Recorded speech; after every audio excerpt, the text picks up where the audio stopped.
Hello and welcome to episode 2 of the Opinunited podcast. We are going to discuss a lot of things today. What do you want to start with? So I think we should start with the Carabao Cup highlights during the week. Going to game number one of Arsenal v Crystal Palace. Take it away. Arsenal versus Crystal Palace was quite an interesting one. I think at the beginning, when we saw the Arsenal squad, you could see it was rotated quite a lot. Yes. And we thought there might be a chance that Crystal Palace could get a result. Mm. And at half time, it did look like that was possible, as they did have the lead. Yeah. What changed? So I think that Arsenal build confidence and Crystal Palace players they couldn't keep up with the pace and transition of Arsenal as they just bop the ball around real quick, and that's how Arsenal play, right? Even if it's their second team, They did bring on all of their stars, so that probably yeah, helped a lot as well. changed the game. I think it did change the game, like you say. Mm. I think what you saw was Arsenal growing confidence when the likes of Odegaard and Saka came on to really add that quality. And yeah, Gabriel Jesus came to life. Yeah, talking about Gabriel Jesus, um, he's got a hat trick in that game, and he hasn't scored in a while. So, how do you think that might have helped his confidence? Big time. I think that Mm. was yeah, before that game. He'd scored 2 goals all year, and afterwards he'd scored five. So it made a big difference to his year of Yeah. 2024. And Mm. yeah, it really could go from there. I think Arsenal now are starting to show a lot more quality. Yeah. They were a bit stuttery. They were getting accusations of only being a set piece team, but some signs are there that they're starting to grow and really can push both for the Carabao Cup and the Premier League. So Mm. a very good week for them. A very good week Yeah. for them. In the other games of that day, we saw Newcastle versus Brentford. And Newcastle are a team that are definitely on the Fighting. up. And with Sandro Tonali returning and really adding quality, Mm. they are becoming a real force to be reckoned with. Yep, and as you said, Sandro Tonali, he got two goals in that game, and it was 3-1 to Newcastle. It's the final score. Do you think Brentford are lacking quality, or do you think that Newcastle's ruthlessness are just too far away from their level? It's it's both, but I think Brentford's mistake was rotating their full team. Well, not full team, a lot of their big players out for a very important game for them. They had a real chance to make it to the semi-final, and they rested players, and maybe that proved right in the long run. But not starting Mbumo looked to be a mistake because when he came on, the game came to be a lot closer. Yep, But and Mbeumo came on to score. So, yes, yeah, and but it was a bit too late, and so they missed out on their semi-final spot. And they will face each other in the semi-final, I believe. So that should be a good game, Arsenal versus Newcastle. Newcastle, yeah. Yeah, it should be interesting because obviously Arsenal have their eyes firmly on pushing for a Premier League win. So can they manage both? And with the Champions League as well, there's a lot of games for them to manage. Whereas Newcastle, the Carabao Cup presents a real opportunity for silverware, and they've done well in it the past 2 years too. So it could be the Mm, of first bit of silverware for them in a a long long, time. long time. And then afterwards, what was the next game on that day? So I believe it was Liverpool v Southampton, which Yes, was quite interesting. yes. Southampton bottom of the Premier League, although their quality seems inconsistent. Yeah, they do have good moments, right? They do have good And they moments. could play some really good football if Yeah, all their players are there. yes. But even with a rotated Liverpool squad, they dominated very early and pretty much the whole of the first half. And you saw that when you let Liverpool do that, they will make you pay. Yeah. And that's what happened, really, isn't it? Mm. What do you think? Yeah, Southampton's goal was pretty good, but Liverpool, as you said, they are on a roll this season. Although Klopp has gone on a slot, his tactics have been helping them succeed, and they have just been on fire. Yeah. They are the team of the season so far. That's for sure. They might even be the best team in Europe at the moment. Possibly. It's one. They've beaten the Yep. champion, They beat it what? The Liverpool, European champions. yes, the They've beaten German the champion. German champions. Yeah, They've been the Premier League champions. yeah.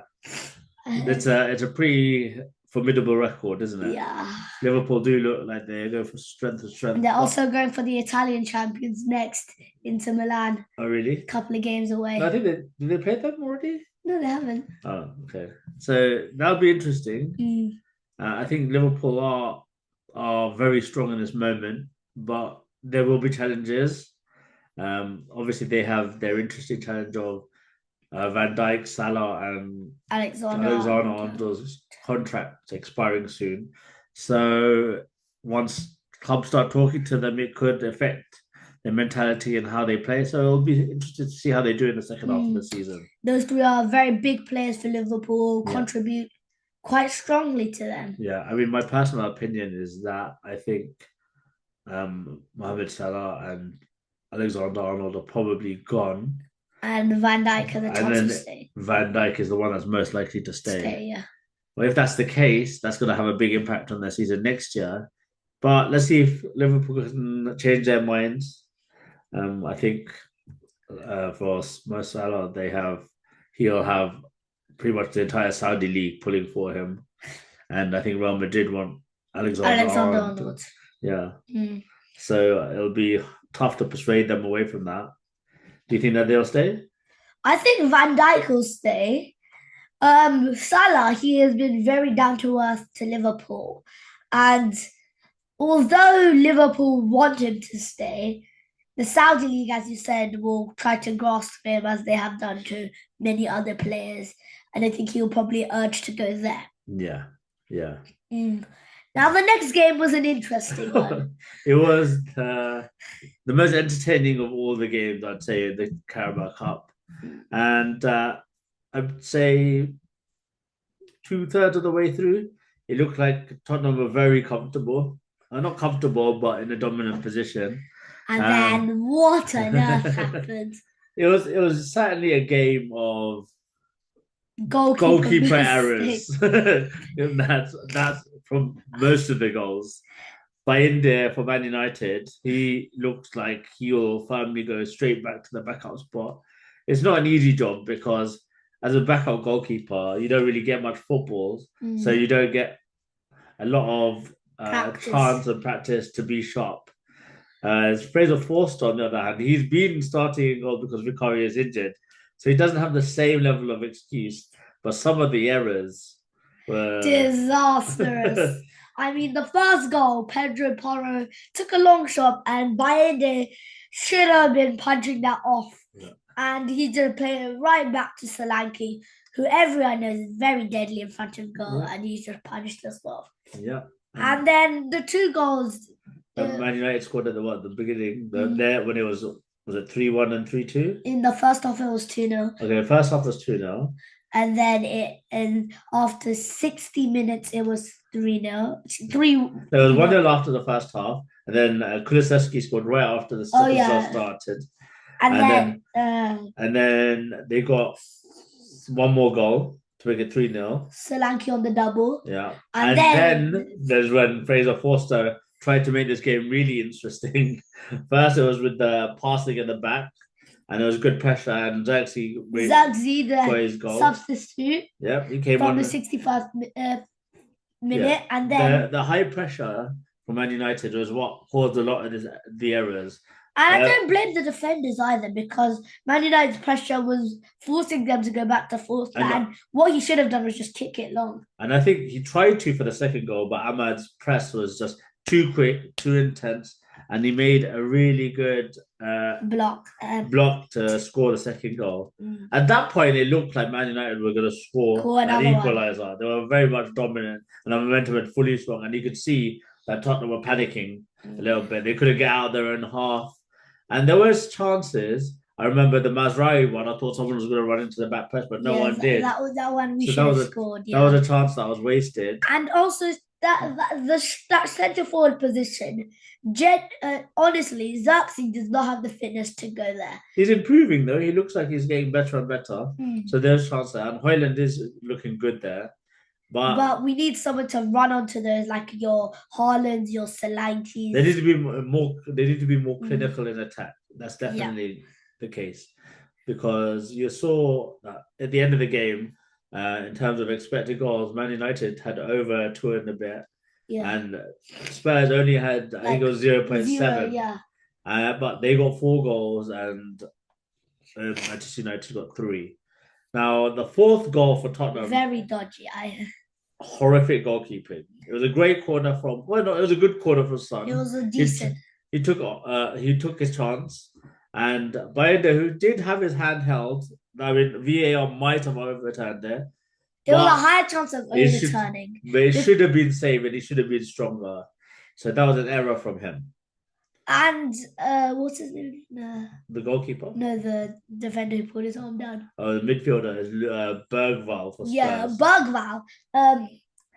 Bayern Bergval was pulling his arm that Bayern was going with. And honestly, I think that's overturned because you can't touch a goalkeeper if they're going to it from a corner. But in the Carabao Cup, there's no VAR. There's no VAR, so it can't be overturned. Yeah. So even if the slightest thing like handballs and stuff like that and penalties, there's no VAR to check it. So the decision is what the referee makes. And even though it was a foul, I think that Bayende should have been stronger. He should have been better. Yeah. Now, Man United did make it interesting again, and I say Man United, both Spurs and Man United made it interesting. Johnny Evans got a third to really add some spice to the end of the game, but the Tottenham Hotspur side were able to see it out, and they advanced to play Liverpool. Probably not what they would have hoped, but I mean, there's an opportunity for them because I think Liverpool, obviously, their priority is not going to be the Carabao Cup. Of the 4 sides, they're the one with the lowest priority of the Carabao Cup because their focus will be firmly on the Premier League and Champions League, where they are in very strong positions. They're top of both. Yeah, so it'll be interesting to see how the semi-finals go. It's a very strong set of teams, the strongest I can remember for some time. So we'll see how it goes. No, last year was pretty strong as well, except for Coventry. Coventry was in the FA Cup. Oh. Yeah. No, last year it was strong as well. No, it was Man United Newcastle in the final. In the Carabao Cup. Did we lose? No, it was Man United Newcastle last year? No, it wasn't. We got knocked out in the semi-finals. You're right. Yeah, it was the year before Man United Newcastle. Yeah. And we won. I have to check what it was, but it was not as strong as this 4. That's no, for sure. Last 4 it was really strong. Remember? Was it? Yeah, because Liverpool played Chelsea in the final, and Liverpool won in extra time. Remember? That was true. And then Liverpool knocked out City, and Chelsea knocked out Tottenham. Okay. It was a strong 4. Okay, so that's pretty good. So Carabao Cup is getting some more integrity, and people are giving more effort towards it. I think there's a changing tide where people realize there's importance in silverware. Yeah. Now the Premier League games of yesterday, there was a few really, really interesting ones for the top half of the table. I say top half. Some of them face the bottom. So like Arsenal played Palace again, and this time it was even more emphatic.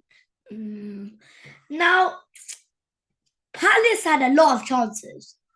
No. Many chances, but their clinical in front of goal was not there. And David Rea was really, really good. He was insane yesterday. Yeah. Full stretches. Yeah. And as you can see, Crystal Palace's shots on target was 7. Yeah, 7 shots on target. That's a lot. So David Rea did really well. Yeah. And although Arsenal dominated the game in possession and passing, I thought if Crystal Palace could have scored those chances, it would have been an interesting game. Yeah, but that's it. If you don't take your chances against the best teams, they'll punish you. And that's what Arsenal did. Gabriel Jesus again. Added 2 more goals to his tally, making it 7. rather than Two. five when it was two when two before he even faced Palace this year. So it was a very big week for him, Mm. right before Christmas too. So he's doing well. Yeah. Who else? Havertz Declan scored, Rice came on and yeah, scored, and Declan Rice, yep. and Martinelli. So good players that have been needing goals, right? Mm. So it's a very good result for them because now they're creating a gap from the teams that they'd want to try and avoid. Yeah, Like, 1 second now over Chelsea, just about 3 points of Liverpool. yeah, but they still have games to play. So, They have a game tomorrow against but Tottenham. it keeps the pressure on them, and that's all Arsenal could ask for. Yeah, Yeah. Then there was the Newcastle game, which was it complete was great for them annihilation. because they were playing Ipswich, an Ipswich team that didn't have Liam Delap, who is probably Suspended. yeah, he's probably their best player this season. Mm. So and they again, just like Arsenal, were ruthless. And They I wouldn't say Ipswich are playing bad because they're a strong side, they're but well coached, but the problem is they don't have the same quality as all the as other most of the teams. leagues. So Mm. you can see that they really come up short when they need to Clinical and quality. be decisive in these games. And yeah, Isak really made them punish yesterday. Hat trick for Isak, that Yeah, was. yeah, and he's started to come back in the goals as well. So for Mm. those who play fantasy Premier League, he's one that's going to be in most teams now. I think. Yeah. Yeah, so it's great. He's doing really well for them, and Mm. Newcastle. I think they've been transformed since Tonali. Since Tonali's Tonali's comeback. really come back Mm. and gone back in the side, he's transformed them. I think. Yeah. Tonali is a very key midfielder with Willock and Guimaraes. That's a very strong midfield. And I think Newcastle, although they had a quite bad injury situation last year, they are looking very strong with their attacking players all back, Yeah, they are. They are. especially Murphy and Willock. Yeah. So they are a team that will be looking to get into the European places in the Next second year. half of the Yeah. season, and also, as we said, they'll be pushing for that Carabao Cup because they want to add some silverware now. So Yeah. it's gonna be a interesting 2025 for them. And do you think Newcastle have the quality to face off and beat Arsenal as they already have done this year? I think so. I mean, in the Carabao Cup especially, there's a chance that Arsenal might rotate a few Yeah, players, and Arteta doesn't whereas really care about the Carabao Cup. not as much as the Premier League. So Newcastle have a chance to advance for sure. It'll be interesting to see how they get on and exactly how much importance Arteta places on the Carabao Cup because he's starting to show signs that He he needs some knows that he silverware. needs some trophies. Yeah, Yeah, he exactly. needs something. Now, the most interesting, I say interesting, uh, the most, or should it be, is it surprising at this point? I don't know. What do you I think? don't know. What Villa versus City. yeah, that game, the 12th game in this run after One win Pep out of Guardiola. 12. Yeah, that's one win from 12 now for Pep Guardiola. That's right, Pep Guardiola. And yeah, it was again not a surprise. Yeah. Well, Morgan Rogers really had a great game. great game for John Rodgers. Duran up front is making some real waves for Aston Villa this season. And Man City just look a bit of a mess, to be honest. Now, as we've spoken before, Rodri, that's their key player. And they're filling in everyone. De Bruyne has gone out, and they're playing Gundogan in that attacking position, central attacking midfielder. Do you really think, as when Gundogan's come back from Barca, he hasn't been at his best, has he? He's not been, no. And I think Barcelona will be happy with their decision to let him go because he's clearly not the same player he was when he left Man City. Captain Man City. And it could be a case of not having the right framework around him, but he just does not look like a great fit for them at this moment. I mean, obviously they have injuries as well, Yeah. but a lot of teams do, and their defense in particular looks really poor. Woeful. Yeah. they're trying to like play Kanji and Vardio, Yeah, and Pep just can't figure out what's the problem with them. yeah, I just think they're having a lack of confidence, yes, a lack of intelligent play. They've just wilted under the pressure of not having yeah. Rodri. Unfortunately for them, Phil Foden got a goal right at the death, and he's needed a goal. I think that might be his first goal of the First season, goal of the season. which says a lot about. Surprising because he was on fire last season. Yeah, it says a lot about their play, and Grealish still hasn't got one, and yeah, it's a real indication of where what their performances have been like. I think with that goal as a hopefully a bit of a momentum starter for him, they have a really easy run of games now. I think they've got Everton next and then Leicester, so maybe they can end this poor run of form. Do you think that's possible? Yeah, yeah. City, as you said, weren't on their fire. They should be able to beat Everton, although there's gonna be quite a weird game. Like Yeah, City are now acting like a mid-table team, yeah. got on a roll like United, but um, the one Rodri come back near. He's not coming back this season, I don't think. They have a big problem. And actually, Everton now under new ownership, they might feel Hmm, more confident going into with that Sean game, Dyche gone. especially more confident given that how Man City are playing. Yeah. So Wait, it who replaced Sean Dyche? no one's replaced Sean Dyche. They've got new owners. Oh, The manager's still the same. So they've now got a lot of look for more momentum. transfer money. Yeah. So it's going to be interesting for them. They're going to be confident, well, more confident than they would have been. And they could give a good game to Man City. Mm, But I think these are the ones that Man City will be looking to turn their form around. yeah. And they've got They need to to find someone who can play in that Rodri they have position, to establish a stronger defensive line as midfielder. well Yeah, and because they're very open. I and think like Ortega had to make a load of saves right at the beginning of the game, didn't he? it could have been 2-0 in 2 minutes. Yeah, exactly. And he actually saved them a lot in that moment. Yeah. So yeah, Now, what do you think is the perfect three? I'll go probably Vardio, Diaz, and Stones. but I think they're gonna have two fullbacks as well. So Um, playing four at so the they might back, have to put Guardiola at left back, and then Stones and Diaz, and then Walker or Rico Lewis. see the problem for them is both Rico Lewis and Kyle Walker have not been good this season, Yeah. not by any means. But I think you have to look That's at why they started to play Rico Lewis in midfield. I think you have to look at either of them for the right back. Maybe you put Rico Lewis at there. Kyle Walker looks a bit Shaky. antsy. Yeah, he looks out of position a lot. Mm.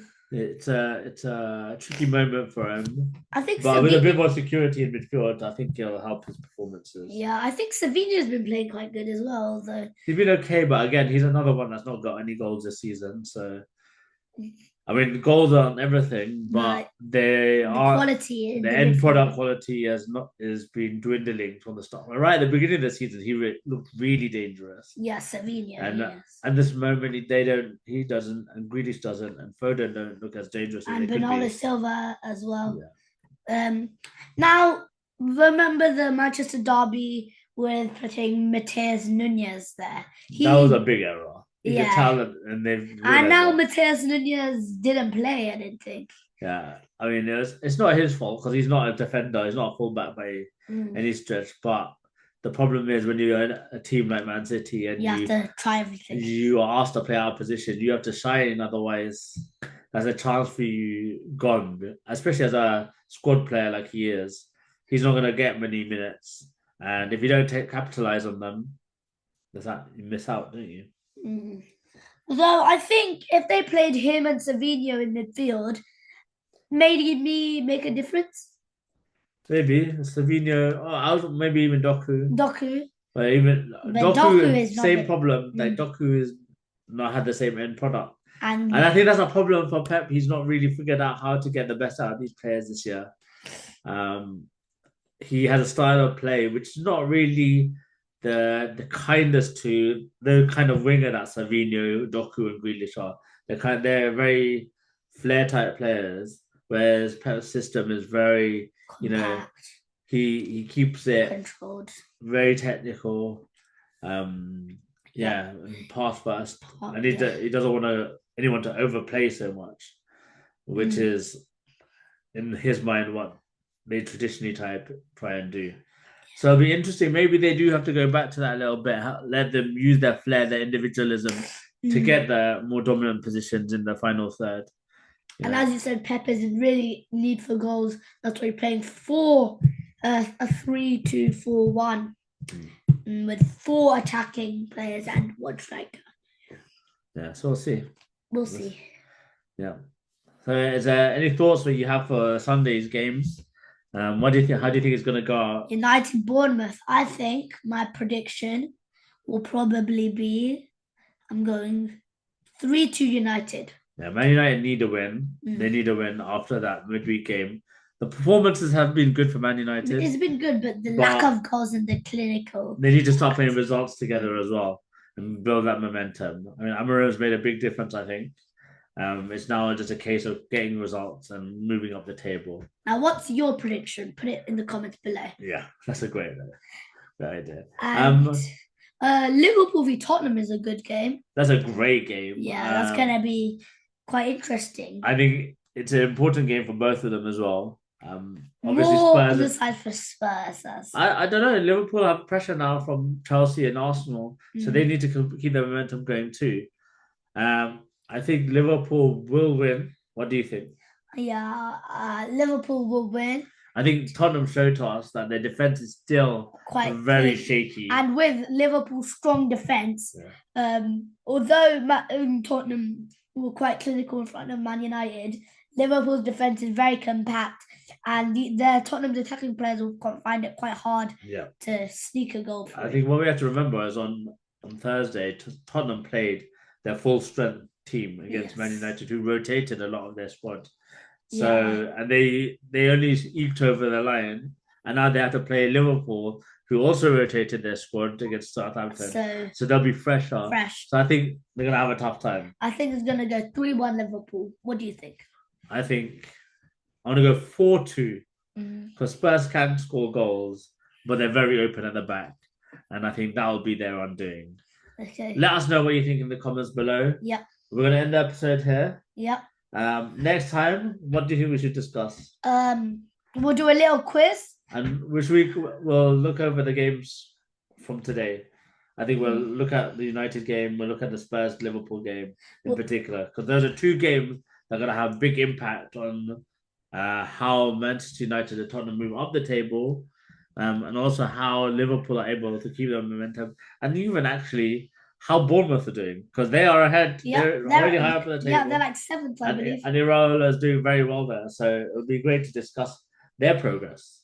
And we're going to do a little quiz at the end, so don't miss out on this. Yeah, some good questions there to be asked. Right, see you next time. See ya. Bye. Bye now.